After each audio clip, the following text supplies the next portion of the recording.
we're asked to construct a 10-degree angle. So they give us, we have this little angle tool here that we can use to construct an angle. So just like that, and then we give us a protractor to actually measure the angle.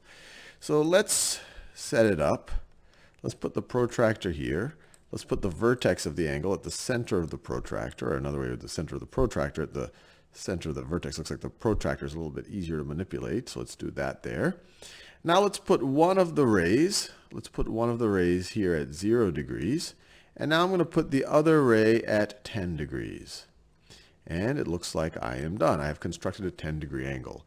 And you want to be careful here when you use this tool, because the angle in question, let me remove the protractor to show you what I'm talking about, that this right over here is the angle that we're talking about. If I had switched these two rays, the way the tool is set up, it might have interpreted the angle as this outer angle right over here. So be careful to look at which angle we're actually measuring. But look, this looks like I did the 10-degree angle, so let me check my answer.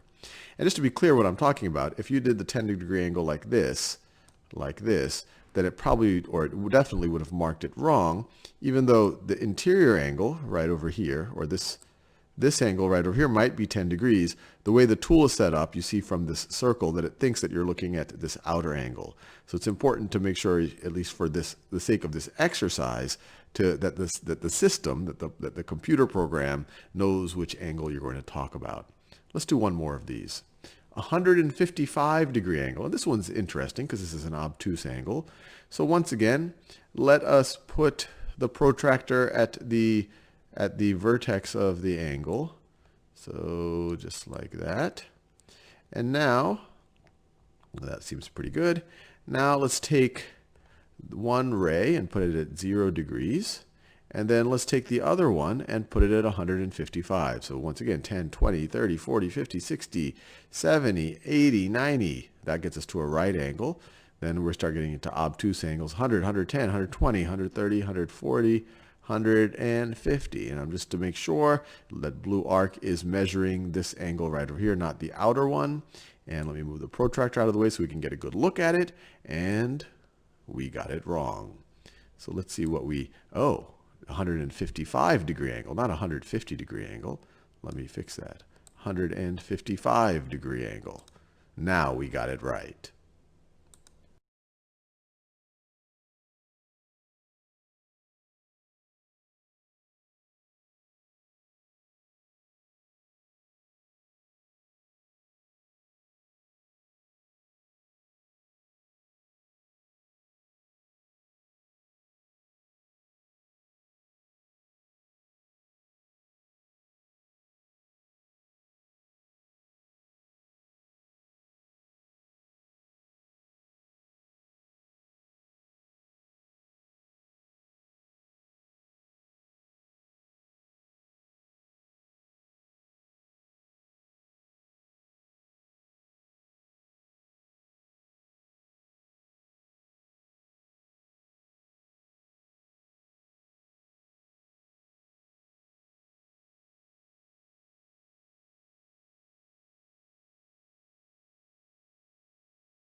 We already know that an angle is formed when two rays share a common endpoint. So for example, let's say that this is one ray right over here, and then this is another ray right over here, and then they would form an angle. And this point right over here, their common endpoint, is called the vertex of that angle. Now we also know that not all angles seem the same. For example, this is one angle here, and then we could have another angle. We could have another angle that looks something like this. That looks something like this. And viewed this way, it looks like this one is much more open. So I'll say more open,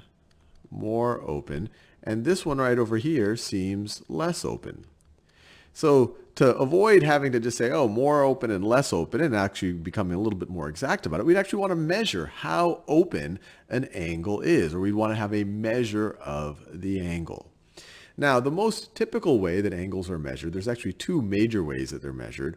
The most typical unit is in degrees, but later on in high school, you will also see the unit of radians being used, especially when you learn trigonometry.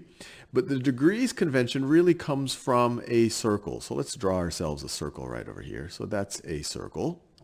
And the convention is that, and when I say a convention, it's just kind of what everyone has been doing.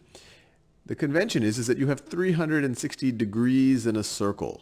So let me explain that. So if that's the center of the circle, and if we make this ray our starting point, or our one side of our angle, if you go all the way around the circle, that represents 360 degrees. 360 degrees. And the notation is 360, and then this little superscript circle represents degrees. This could be read as 360 degrees. Now you might be saying, where did this 360 number come from? And no one knows for sure, but there's there's hints in history, and there's hints in just the way that the universe works, or at least the Earth's rotation around the sun. You might recognize, or you might already realize, that there are 365 days in a non-leap year, 366 in a leap year. And so you could imagine ancient astronomers might have said, well, you know, that's pretty close to 360. That's pretty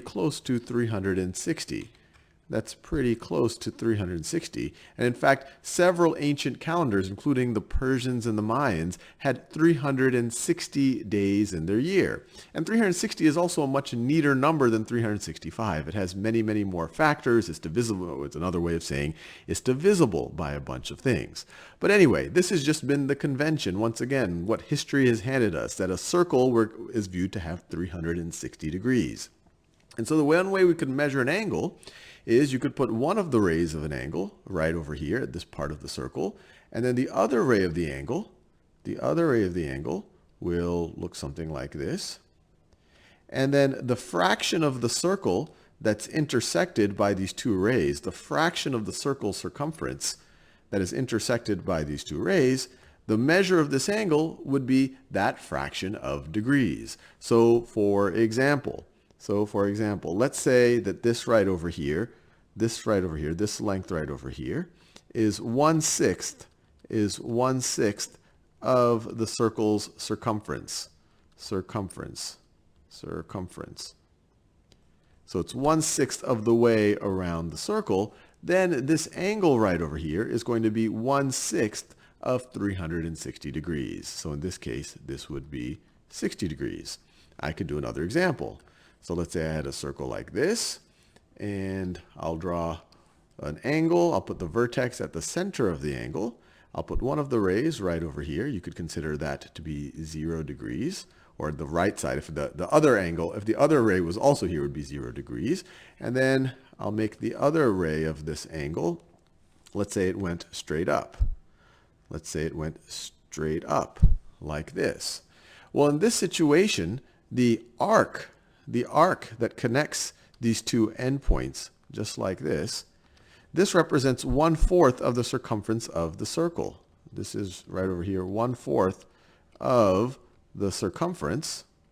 So this angle right over here is going to be 1/4 of 360 degrees. 360 degrees divided by 4 is going to be 90 degrees. And an angle like this, one where one ray is straight up and down and the other one goes to the right-left direction, we would call this a perpendicular angle, or we would say these two rays are perpendicular, or we would call this a right angle. And the way that we oftentimes will denote that is by a symbol like this. But this literally means a 90-degree angle. Let's do one more example. Let's do one more example of this just to make sure that we understand what's going on. Actually, at least one more example, maybe one more if we have time. So let's say that we have an angle that looks like this. Once more, I'm going to put its center, I'm going to put its vertex at the center of the circle. That's one ray of the angle. And let's say that this is the other ray. This right over here is the other ray of the angle. I encourage you to pause this video and try to figure out what the measure of this angle right over here is. Well, let's think about where the rays intersect the circle. They intersect there and there. The arc that connects them on the circle is that arc right over there. That is literally half of the circumference of the circle. That is half of the circumference, half of the way around of the circle, circumference of the circle. So this angle is going to be half of 360 degrees, and half of 360 is 180 degrees. And when you view it this way, these two rays share a common endpoint, and together they're really forming a line here. And let's just do one more example because I said I would. Let me paste another circle. Let me draw another angle. Let me draw another angle. So let's say that's one ray of the angle, and this is the other ray. This is the other ray of the angle right over here. And we care, there's actually two angles that are formed. There's actually two angles formed in all of these. There's one angle that's formed right over here, and you might recognize that to be a 90-degree angle. But what we really care about in this example is this angle right over here. So once again, where does it intersect the circle? We care about this arc right over here because that's the arc that corresponds to this angle right over here. And it looks like we've gone 3/4 around the circle. So this angle is going to be 3/4 of 360 degrees. 1/4 of 360 degrees is 90. So 3 of those is going to be 270 degrees.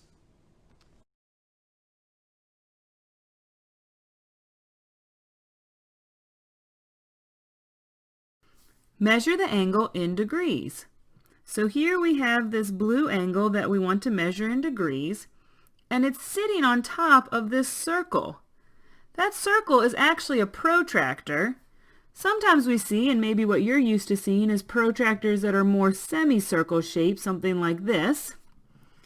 And those semicircle protractors measure from 0 to 180 degrees. Which is good, but a circle is even better. A full circle is better because an angle can measure up to 360 degrees. So a full circle allows us to measure an angle of any size instead of only an angle up to 180 degrees.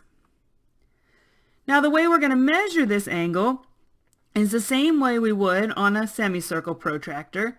The first thing we want to do is make sure one of our rays lines up to 0. So here's one of our rays, and it's lining up to 0 on the protractor. So that's nice, it's already lined up for us. And then we're going to measure the opening all the way to the other ray, to right here. And so if our angle only opened up this far, it would be a 10-degree angle. If, let's say, it opened to here, it would be a 50-degree angle. But our angle measures all the way to here, to the 160 degrees. So 160 degrees is the measure of our angle. And again, when you measure on a circle protractor, or any protractor for that matter, you're going to line one ray up to the 0, and then measure the opening till you get to the other ray, which in this case opened up to 160 degrees.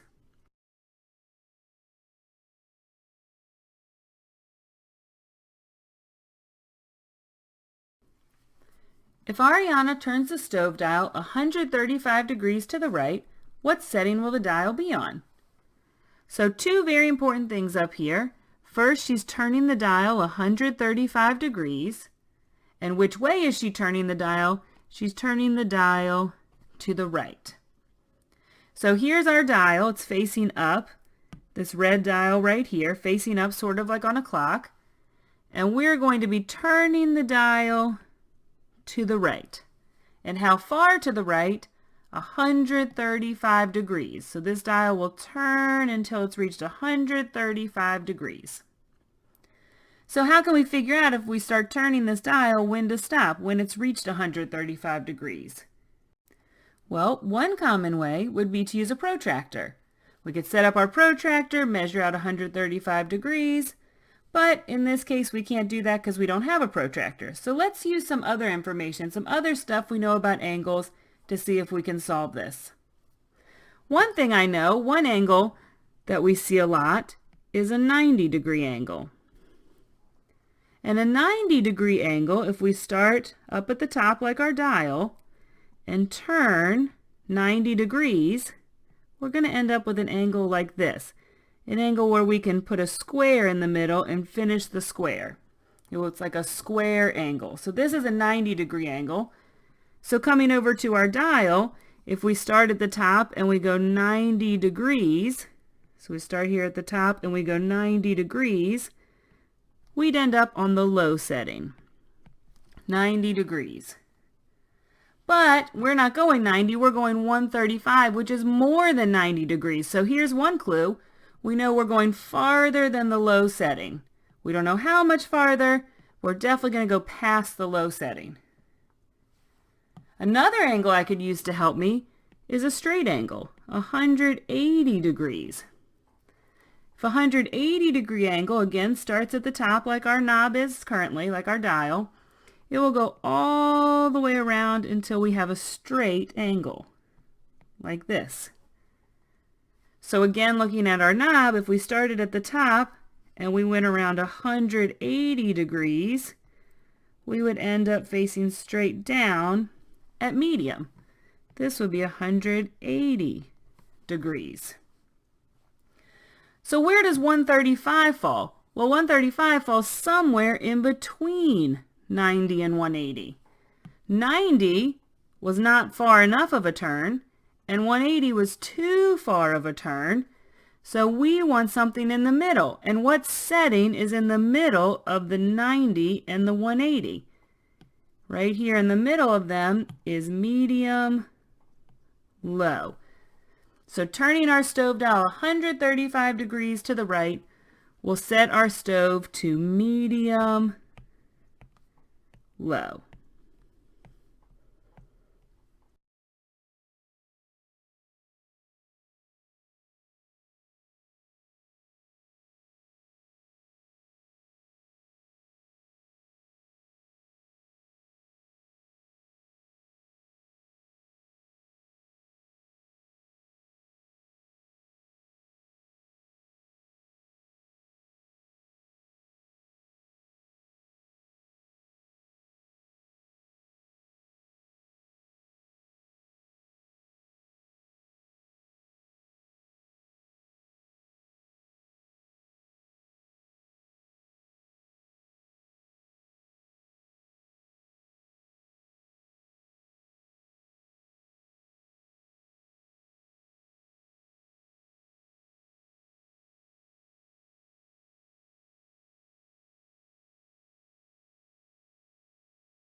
In this video, I really just want to introduce you to some terminology for some basic angle types. And the terminology I want to introduce you to are acute angles, right angles, and obtuse angles. And I think when we just go through these, they'll be pretty self-explanatory. An acute angle is an angle. Well, let me just draw them first, then it might start to make sense. So an acute angle will look something like that. I draw two rays that are coming from a common point. I could also, so the acute angle will be this angle right over here. I could also draw an acute angle, maybe an angle that's formed from the intersection of two lines. This angle will be acute, and so will this angle. They're both acute angles. And what we're going to see is acute angles are ones that are, since I haven't defined right angles yet, they're narrower. And what we're going to see is that they're smaller than right angles. Right angles are when the rays or the lines are going, I guess, I don't want to use the word right in my definition, but they're kind of, if one is going horizontal, the other one will be going vertical. So let me draw it with the rays first. So the right angle, this one's going from the left to the right. Then the other ray is going from the bottom to the top. This angle right over here is a right angle. And I could label it like that as a traditional angle. But the general convention for labeling right angles is to put a little kind of a half of a box right over there. And that tells me that that is a right. That means that that is a right angle. Or that if this is going left to right, this is going perfectly top to bottom. That this is in no way kind of, it's completely, I guess the best way to think about it and why it's called right is that this ray is completely upright compared to this ray over here. And let me draw it with some lines. So if I have one line like this, and then I have another line like that, a right angle over here, actually all of these would have to be right angles. It would mean that this line is completely, if this were the ground, this line is completely upright relative to this line over here. So either of these, that's what a right angle means. And now that we've defined right angle, I can give you another definition for an acute angle. An acute angle has a measure, or it's smaller than a right angle. When you learn about radians and degrees, which are different ways to measure angles, you'll see that a right angle can be measured as 90 degrees. This over here is less than 90 degrees. So this is less than 90 degrees. And one way to conceptualize this is that this angle is, its opening is smaller. It's more narrow. The lines are, you would have to rotate one line less to get to the other line than you would over here. Here you'd have to move it all the way over there. Here you'd only have to move it a little bit. So an acute angle is less than a right angle. And so you might imagine already what an obtuse angle is. It is greater than a right angle. So let me draw a couple of examples of obtuse angles. So an obtuse angle might look like, let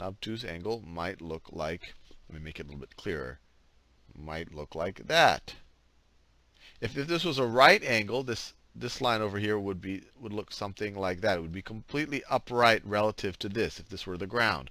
But we don't see that. This orange ray over here is actually opened out wider. It's opened up wider. So it is obtuse. It is obtuse. And this kind of comes from the actual everyday meaning. Acute means very sharp or very sensitive. Obtuse means not very sharp or not very sensitive. So you could imagine this looks like a sharp point, or it's not opening up much. So maybe it's more sensitive to, relative to other things, or I don't know. I'm just trying to make connections. This is less sensitive. It's all big and open. It won't be able to notice things that are small because, I don't know. Maybe that's not an appropriate analogy. But one way to think about it, it's kind of opened up wider, or it's bigger than a right angle. It's larger than 90 degrees. Larger than 90 degrees if you measure it. You would have to rotate this ray more to get to that, to get to this other ray than you would if they were right angles, and definitely a lot more than if they were acute angles. If I were to draw this with lines, which of the angles are obtuse and which are acute? Well, the way I've drawn them right over here, these two over here are acute, and then these over here are going to be obtuse. This one and this one, these are both These are both obtuse angles. And I actually drew it up here as well. This one and this one are going to be obtuse. So very simple idea. If one line or one ray relative to the other one is straight up and down versus to left and right, or it's completely upright, then we're talking about a right angle. If they are closer to each other, if you have to rotate them less, you're talking about an acute angle. If you have to rotate them more, you're talking about an obtuse angle. And I think when you just look at them visually, it's pretty easy to pick out.